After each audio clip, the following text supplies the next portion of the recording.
Você sabia que existe um alimento que custa centavos na feira e que tem o poder de baixar a tua pressão logo em horas e com eficácia comprovada pela ciência, pessoal? E eu não estou falando aqui de nenhuma promessa milagrosa na internet. Eu vou falar de fisiologia cardiovascular. Muitos pacientes chegam no meu consultório com a pressão 15/9, 16/10 e a primeira coisa que eles pensam, eu vou ter que tomar outro medicamento para a pressão. Mas hoje eu vou te revelar o alimento número 1 para dilatar suas artérias e proteger o teu coração. Qual que é o alimento? É a beterraba.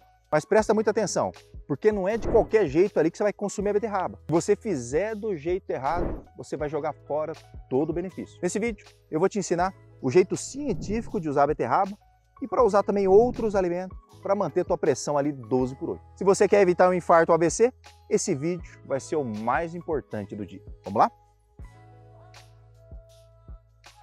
Muita gente me pergunta, doutor Iano, por que logo a beterraba? Olha só que interessante o que acontece ali dentro do seu corpo. A beterraba é uma das maiores fontes de nitrato inorgânico. Quando você come esse nitrato, a mágica começa aqui na sua boca mesmo. As bactérias saudáveis da língua transformam o nitrato em nitrito e quando ele cai na tua corrente sanguínea, ele se transforma no óxido nítrico. E por que o óxido nítrico é tão importante? Imagina que as suas artérias são como mangueiras de jardim. Se a mangueira está velha, dura, apertada, a pressão ali dentro, ela é muito alta. O óxido nítrico é como se fosse um óleo lubrificante. Ele diz ali para suas artérias, relaxa, pode se abrir. E o nome disso é a vasodilatação. Quando a artéria relaxa, o sangue flui com mais facilidade e a pressão na parede do vaso ali ele cai na hora. Estudos mostram que uma única dose de suco de beterraba pode reduzir a pressão sistólica de 4 a 10 milímetros de mercúrio em questão de horas. Isso é fascinante. É o poder da natureza trabalhando com a tua saúde. As grandes diretrizes de cardiologia já reconhecem que a saúde do seu endotélio, que é aquela pelezinha ali que reveste o interior das artérias, é a chave para você não ter pressão alta. E a beterraba é o combustível número 1 para que esse endotélio funcione bem. Mas antes da gente continuar, eu preciso que você entenda a gravidade aí da situação. A hipertensão arterial é uma doença silenciosa. Ela não dói, não dá sintomas, ela simplesmente vai agredindo os seus órgãos ali por dentro. Quando a tua pressão está alta, teu coração tem que fazer muito mais força ali para empurrar o sangue. É como se ele estivesse fazendo uma musculação pesada ali 24 horas por dia sem descanso. Com o tempo, o coração ele cresce e pode evoluir para uma insuficiência cardíaca. Além disso, a pressão alta machuca os vasos do cérebro, podendo causar um aneurisma ou um AVC. Machuca os vasos dos rins, levando a hemodiálise muitas vezes. Por isso, quando eu falo de alimentos que baixam a pressão, além de estar te dando uma dica de dieta, eu estou falando aí como é que você vai viver mais tempo e com qualidade de vida. E a ciência hoje é unânime. O tratamento começa ali no que você come. O remédio, é claro, é importante, ele ajuda, mas é o que você come que vai definir como é que vai ser a saúde da tua pressão daqui para frente.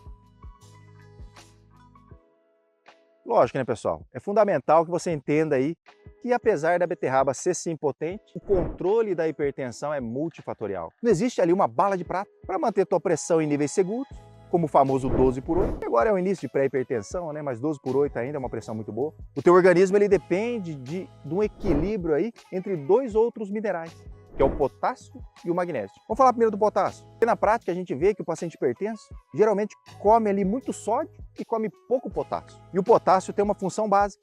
Ele ajuda os seus rins a eliminarem o excesso de sódio pela urina. Além disso, ele atua diretamente na redução da tensão ali na parede dos vasos. E onde é que você vai achar potássio ali no dia a dia? No abacate, que é uma das melhores fontes de potássio que existe. No feijão, na água de coco, nos vegetais de folha escura. Quando você aumenta o potássio na dieta, você está atacando, então, diretamente os mecanismos que fazem a pressão subir. E o segundo mineral indispensável é o magnésio. E o magnésio atua no relaxamento da musculatura lisa das artérias. E aí, se você tem deficiência de magnésio, a tendência é que seus vasos fiquem mais endurecidos, que leva ao aumento da resistência vascular. Além disso, a gente sabe que o magnésio é fundamental para estabilizar a parte elétrica do coração, ajudando a prevenir a arritmia. E onde é que você consegue magnésio? É na semente de abóbora, nas castanhas, amêndoas, no espinafre. Então incluir esses alimentos na tua rotina faz uma diferença enorme no controle da pressão e na proteção do seu coração. Eu não posso esquecer que o alho, pessoal? Porque o alho tem a alicina.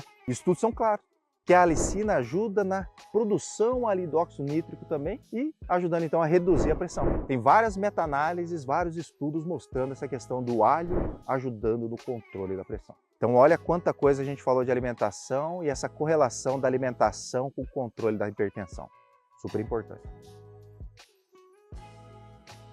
Agora, vamos falar uma coisa, né, pessoal? Não adianta nada você lá tomar teu suco de beterraba logo de manhã e no almoço comer um monte de alimento ultraprocessado. Porque o maior vilão da pressão alta não é aquele sal que você coloca na comida, é aquele sal que está escondido. Aquele tempero ali em cubinho, nos embutidos como no salame, no presunto, até no peito de peru tem bastante sal. Além disso, esses alimentos são carregados ali de conservantes que destroem o óxido nítrico, faz a tua pressão aumentar, então você deve evitar. Outro ponto que eu sempre bato na tecla é a questão do açúcar, né? Aumento do açúcar, aumento da insulina alta, seu corpo vai reter mais só de água, aí a tua pressão sobe. Então se você quer que o nosso alimento número 1 funcione, você precisa dar um descanso para suas artérias, descascar mais e desembalar menos. Essa é a regra de ouro.